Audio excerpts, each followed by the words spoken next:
And we are live. Hello, happy Friday, everybody. Welcome back to LinkedIn Live. Level Up with Lauren on LinkedIn Live. I'm testing out the new title. Feel free to drop your comments if you think it's too long of an alliteration. So today I am super excited. We are wrapping up our SEO series, and we have Brian Squared today. So this is our first time with two guests. Uh, Going forward, they do not have to have the same name, but it is kind of a fun little trick. We've had a lot of guests with the same names, Brian. Remember, we have Lauren and Lauren. Um, That's true too. so I know it's not a requirement of this show.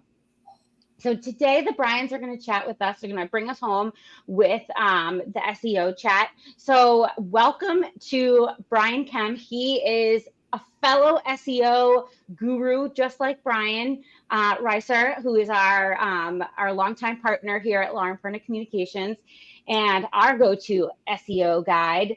And like so many in the industry, he has a whole cache of fellow SEO gurus that he partners with as well. And Brian Kehm is one of them, and they worked together for a couple of years. And now they are going to talk to us about the future of SEO. Like so many things in the marketing world, SEO is being subjected to the terrors of AI.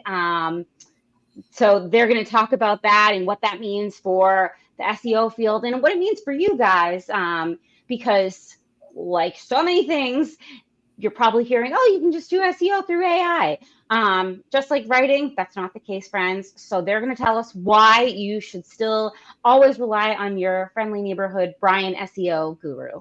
So, guys, why don't you just start off by telling us a little bit, what's going on in the SEO world with the robots? Yeah, so I can jump in. There is a lot of hype around AI taking a lot of jobs, especially in the writing and kind of marketing worlds. But this has been going on for some of these underlying technologies have been moving for quite some time, and they've just gotten a lot of attention over the last few years. So one thing that's really gotten popular is programmatic SEO. Taking from certain databases, if you have uniform data, you can automatically create a narrative or pages around it. So, for example, like if you have companies are required to report certain financial data, and if you create a template, you could automatically create hundreds of pages on your website with useful financial data. So AI copy and content is kind of a little bit of a step up from some programmatic SEO. But currently the tools today are pretty generic, and they're not going to give you great copy that really sets you apart from a lot of competitors. And ultimately, Google and other search platforms, they're trying to deliver the best results for any given search or query. And a lot of this generic kind of AI content just doesn't get the job done currently. So. Yeah, and that's what I keep telling everybody as far as just even regular content and copy goes. It's sure it works, but it's not going to actually get the job done. It's like a space filler essentially. Brian R., any comments, anything to add? Yeah. So to piggyback off those thoughts, one thing for sure is that without human intervention at this point, AI content I don't even think it's acceptable. I don't think it's gotten to that point where if you don't have eyes on it and you're editing it, you're proofreading it to make it at least minimally sure that it's accurate and it's everything makes sense and it's coherent. I wouldn't do it. I wouldn't even touch it if there wasn't at least some human intervention. Another thing that I think that is interesting about this present moment is, so I think either last week or the week before, Lauren, I said something along the lines of, well, SEO is Google and Google is SEO. And sure, we could talk about Bing and DuckDuckGo and Yahoo, but why? And this AI scenario is really the first time in I don't know, since I've known what SEO even is, let alone started doing it, that I think Google is a little bit under threat finally from competitors. Oh, that's fascinating. where, we already, we've seen, OpenAI and ChatGPT kind of get a little bit of a first mover advantage when it comes to the chatbot. And of course, Google has now released its own version of it. And but Bing has also integrated with ChatGPT. Not saying Bing is going to be threatening Google anytime soon, but I really think it's going to be interesting to watch these players in the industry compete to put out the best AI product, which is not necessarily the same thing as putting out the best search engine. So I think that's going to be a really interesting thing to watch. Brian, I don't know if you have thoughts on that. Yeah, so yeah, things are changing definitely, and AI will be eating more of. I think informational searches and certain educational searches are going to be taken by those chatbot results. This is kind of a step up with featured snippets or rich content that's featured on the search engine. Google, of course, and these platforms want users to they want to answer them as quickly as possible, but with some of these tools, they're able to do it directly on Google, and people won't have to click into the business website. So that is a loss of traffic. And I do see that already today. That's around a lot of the informational searches. If you search best movies, whatever genre, you'll usually get a list, and you might not even have to click into any given page. And we will see more, with a lot of different industries and content verticals. That is fascinating. Yeah. And I think we've all done that. You've kind of Googled something and you're like, oh, okay, cool. I have my answer. I don't even need to click through. So that is interesting and something to think about. Is there a way that our audience can kind of still give Google everything it needs to know, but also encourage people to keep clicking? Like, don't post the top 10 movies in your snippet? Or is there kind of like a solution for people? Because the biggest thing for our audience is like they're small businesses and businesses that need customers and whatnot. It's so we don't want them to lose that traffic. That feels important. Yeah. So I think still creating a lot of that content is going to be useful for building up your expertise or your perceived expertise for search engines as well as users. But ideally, you're going to need a lot of content that's unique perspective, things that these chat tools, these AI tools cannot give. And one thing too is a lot of these search engines are kind of testing how they source the information that they give in the results. It's huge, yeah. So how you position your content, if you're answering very specific questions throughout the body of your copy or on your site, you can position in a way that's more likely to be featured in those rich snippets or the AI results. And then even though if people don't click in, Google still might feature it came from these 3 sources. So you're getting your brand name, your site name next to those results. That's good. Yeah. So a lot will probably change on that end. But for now, I mean, answering a lot of those questions is still useful in copy. That's good to know. And so how can our audience make friends with the robots? What are like a few tangible tips that you could give them to incorporate AI into their SEO strategy, recognizing that some people watching may not even have an SEO strategy or may have a very basic SEO strategy, or maybe just following what their website system says, Wix and all the kind of give you basic SEO tips. So is there any kind of like tangible tips you guys could give people watching to make friends with the robots, as you said, Brian? Yeah, I can start it off. One thing I'd say is that I think brand building is a little bit back in style when it comes to SEO. You want to teach those robots about your brand, about you, about who you are through your website, through your social media, through your various web properties. That I think is still the best. If you haven't already asked ChatGPT or Google's AI about yourself or about your business, I highly encourage you to do so. It's fun. I love that tip. One little exercise to see what it's already saying about you. Now, some of it will probably already be pulled from what they're showing on the search engine results page. So some of it may sound a little bit familiar, but some of it may actually surprise you. it can be a clue into how these artificial intelligent bots are thinking about you now, and what you might want to start saying about your brand and your business online to start training them to think about you in a certain way. That is a really great tip. You guys will probably see that in future LPC content. So building that brand. Brian K, anything to add to that? Yeah. So yeah, definitely a good point. Like how you are featured, how your brand is featured with the different AI tools, the different content that you have online, it could pull from a lot of different sources. So just better managing your brand and different references to your brand online is really important. But yeah, just kind of hands-on applicable. One of the best use cases, this is pretty broad, but ideation, or just coming up with ideas for content.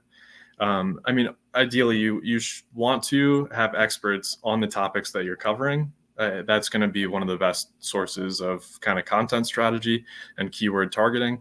But these AI tools, you can get a lot of kind of longer tail keywords that you can use to build up authority on a topic. And generally, instead of just prompting an article from scratch, you can prompt an outline of an article, and then kind of tweak it, fine tune it back and forth with an AI. And then once you have it kind of honed in, from there, you can have it then create that article based on the outline that you've kind of fixed around. So it really comes down to learning better prompts.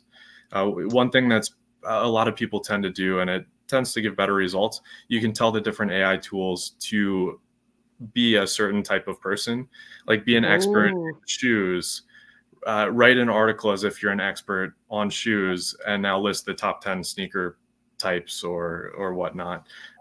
So those little kind of prompt techniques can help quite a bit with creating more useful content. That is huge, you guys, because I think that's the one thing that I have learned through all the AI not conferences.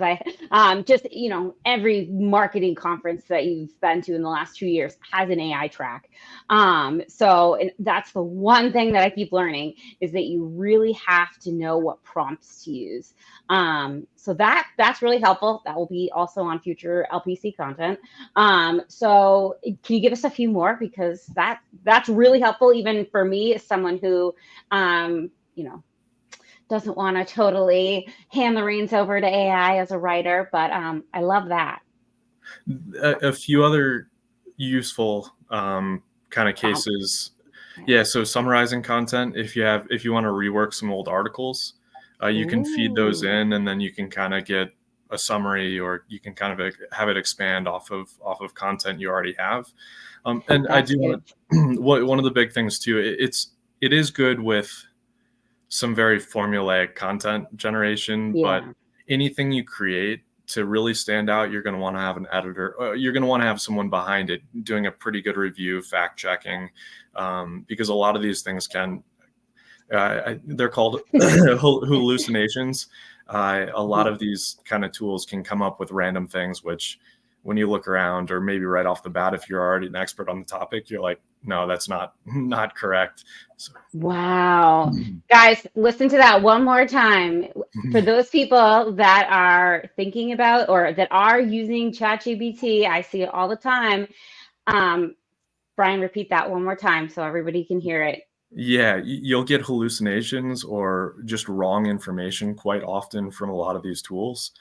And it's, without knowing the topic well, you wouldn't be any of the wiser. So having someone that knows the topic, and it's still going to be vital. If you do just want a lot of generic content, sure, you can pump out a lot of quick content with AI tools, but having someone that knows how to structure and review it is still going to be important for 5, 10, quite some time on a lot of different topics. So. And I think the thing to remember, guys, is that we are living in this age of misinformation. And I talk about that a lot. My last newsletter was about that. And these are the problems. These are the reasons why misinformation is perpetuating, because people are using ChatGPT to create their articles. And I didn't know that there was such a thing called hallucinations. Obviously, I had a sense that ChatGPT can contribute to misinformation, but I didn't know it was kind of this technical term. So if I didn't know that, and I'm in marketing, I can't imagine that people that are small business owners or just, the teen kid in the basement trying to put information out there that doesn't realize that they could be really doing a lot of detriment to a specific topic, to a certain group of people. So it's that's a huge lesson, especially for me as a marketer, just being honest here. So this is a really silly example, but so there are many things I'm not an expert in. But one time I happened to ask ChatGPT a question about Dave Matthews Band, and I caught 4 mistakes in their 3-paragraph response, like 4. And I was like, this is not something, these are not facts that like most people would know if they were like doing a generic search. But as somebody who's probably gone to a lot more shows than your average person, I caught them right away and was like, no, that song's not on that album. No, this is, and like, fascinating. If I had been using that as research to write a blog post and I didn't know, I would have totally perpetuated those errors, Yeah. Wow. That is fascinating. And it's something that you probably don't think too much about because you're just, thinking about the general like creation process. But once you get into the details, that's where the problem is. And Google has gotten pretty good with its top results being pretty accurate, or at least, I mean, over time, reputation and expertise is kind of pulled out by the top results. But a lot of just kind of generic SEO content that's already out there, not from AI tools, a lot of it's just low paid content creation, and you get a lot of this where people aren't experts on topics. And the one thing with these AI tools, it's lowering the barrier to create content, not always the best content, and it's adjusting the feedback loops. So some of these new systems that are trained on content that's out there, it's just feeding in more and more of this kind of boilerplate content, which might have a lot of errors, and that leads to more of it.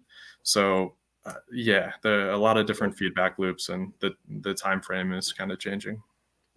Do you guys foresee some sort of AI tool coming into play that could monitor and help us combat this cycle of misinformation? I mean, I'm sure there are already, AI programs that are out there that are trying to combat it, but clearly it's not working to the extent that it should. So do you guys foresee that being in the future? I think we'll definitely see improvements. And one thing, having chatbots work together to kind of fact check themselves, there'll be more compute or more effort in a sense. But once again, it's based on what they're trained off of, or what, I mean, a lot of them are incorporating kind of live search info to have more up-to-date data. But if they're pulling from sources that just aren't accurate, it's hard to overcome that. So it's really like boiling the ocean here. So one of the things I found really interesting in the whole AI rise is the kind of arms race between those who use AI to plagiarize and those who are building plagiarism checkers. Using AI to, and it's kind of this race between, who's going to get better at using AI to plagiarize versus to catch plagiarism. And I think maybe we'll see kind of a similar arms race in terms of like, who are going to be the bad actors in terms of perpetuating misinformation versus people who are going to be using the tools to catch misinformation and combat misinformation. And hopefully that will continue to encourage and scale the technology that will be needed to fight those things. Oh, that's so interesting. And that's good to hear as, somebody that is trying to dispel all the misinformation out there. For me, I work in a very complicated field. A lot of my clients are in life science. So using AI is really just not even something that I would consider because everything has to be resourced. Single thing that I say, I have to make sure there's a educational academic article associated with it. So I feel like for me, I've been a little bit behind the 8 ball with the AI, just because, the industry I work in is so particular. But so this is really helpful as, AI takes over even more, or more and more clients are considering using it. But tell us why we shouldn't worry. Tell me why it doesn't matter. The last bullet point we have here that we want to talk about is why the good guys are going to win. So bring us home, guys, on kind of like a positive note. Why are the good SEO guys always going to win? So a lot of like lower level SEOs, it's definitely a threat, and writers and certain marketers, a lot of certain functions are kind of being taken over by these tools. But to really succeed, you need to have a larger understanding of marketing strategies. Like understanding legal side is really important as well. I was at a hackathon in Baltimore many years ago. There were some Irish developers, and they were looking at taking long form promotional content. These were maybe 50-page promotions. And then they wanted to automatically create short form kind of copywriting or copy packages around it. But what it missed was a lot of nuance along legal hedging. Like there are very, very little things that we include in the content at certain times or certain areas, which kind of help hedge or protect the business or certain requirements from different regulators. And yeah, that stuff can be really easy to miss.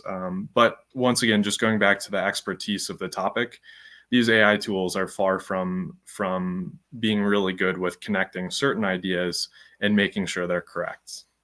Yeah, and that's probably why I've been a little bit behind the eight ball, because everything in my industry needs that kind of a legal magic touch. So it definitely that makes a lot of sense. Brian R. Yeah, so artificial intelligence is a tool, and like any tool, it can be used for good or for ill. And SEO traditionally is kind of an industry where sometimes it seems like the bad actors get ahead for a while, but then all of a sudden they don't. And what happens is Google catches up.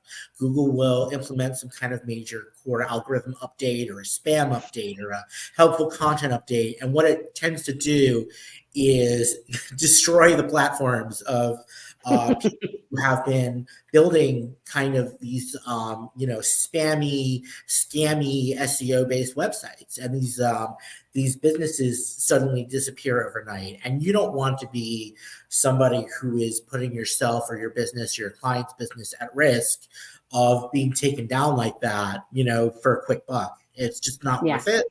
What I think we all want to do, and what I think all good, or what we might call white hat SEOs, or white hat AI practitioners want to do, is build a scalable, long-term, ethical platform and system of content and website and web presence that is going to play by the rules and use these tools to build high quality, informative, useful content that people find interesting and engaging, and that they're actually going to want to consume, and that is helpful to them, and not just scammy, spammy, wrong, misinformation riddled, terrible results. I don't think most people are looking for that. I think most people are looking for the good stuff, and that creates all the incentive you need to build the good stuff.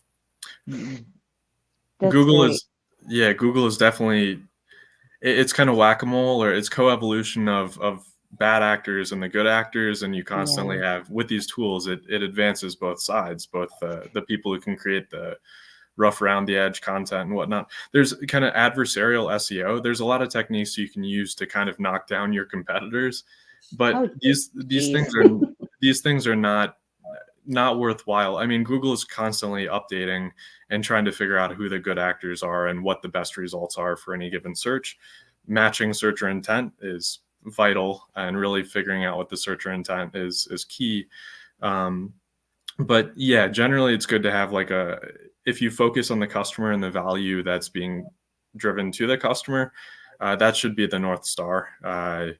It really should, really should avoid a lot of kind of short-term things that if there's an algorithmic update down the road, putting a lot of work into something that might be good today but isn't really good for your customer long-term is not going to be worth the long-term.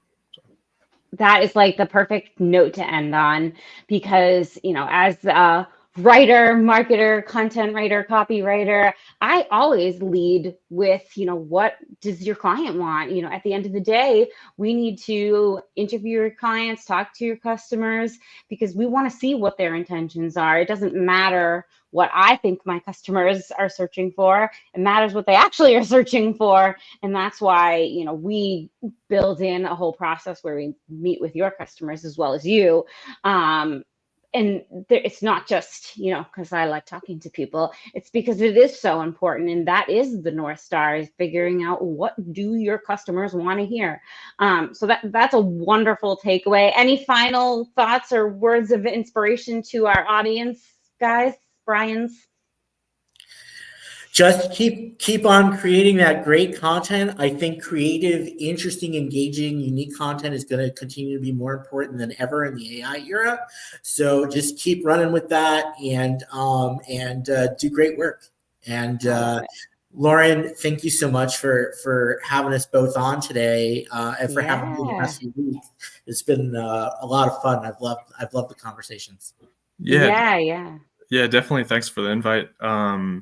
And yeah, I'll just kind of go off of what Brian said. But yeah, focusing on the customer and the value that's provided to the customer, finding better ways to tell a story or deliver whatever it is always going to be key.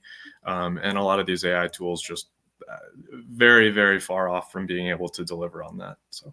Oh, that makes me feel so happy as a person that loves storytelling and writing, and I've had to evolve over the years. So that's wonderful to hear. Well, thank you guys so much. This has been awesome, very helpful. Brian, thank you for helping me with this series and leading the way. There's only so many things that I can teach the audience, so that's why going forward I'm really going to work on bringing experts in. So 2 notes on that. Definitely, if you are an expert in your field, it's related to marketing or writing, reach out, because I would love to have you on the show. And secondly, next week we have a special presentation with LinkedIn Live with Lauren with Lily Stairs. She's coming on, and we are going to talk a little bit about the Chronic Boss Collective, the group that I've been a part of. And that will segue into Mental Health Month, where we have some special guests talking about how to write about mental health. Mental health is something that I'm very passionate about, and I see that content out there a lot. And just as we've been talking about this entire time, there is a lot of misinformation.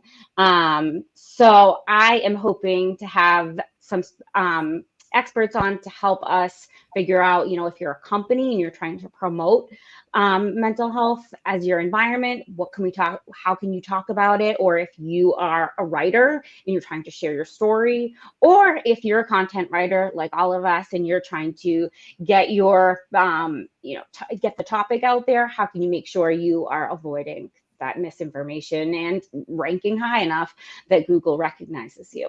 So thank you guys, and we will see you next week. And have a great weekend, everybody. Thanks so much. It's been fun.